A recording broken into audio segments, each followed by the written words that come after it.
I'm on a 2014 Nissan Rogue, and today I'm going to show you to connect your phone's Bluetooth to your vehicle interface. So first, make sure your vehicle's on, which this currently is, and then you can just push this enter button, and then the Bluetooth's right on top, so we can push enter again. And then there's a limited number of phones you can have stored, so you might need to delete a phone first before you can add a new one. But let's say we gotta add a phone here, so we'll There add. are 5 phones stored in the system. Please say replace phone, delete phone, or help. Replace phone. Replace phone. Available phones are John's S23 Ultra, Rebel 5G, Win 7S iPhone, Chipper, and Renee's S20.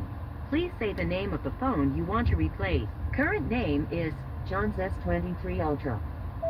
Revel 5G. Rebel 5G. Is this correct? Yes. Yes. Replacing Rebel 5G. Add phone. The system is searching for your phone. So make sure your Bluetooth's handset, on, which is look that for symbol. a Bluetooth device called My Car. Pair a new device. And there's My Car. It came up right away.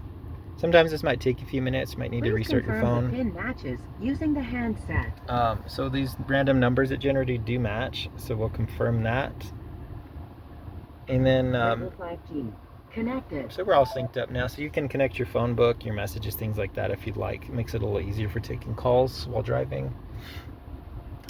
Typically you can also play music and things, and especially newer models you might be able to sync up maps and whatnot as well.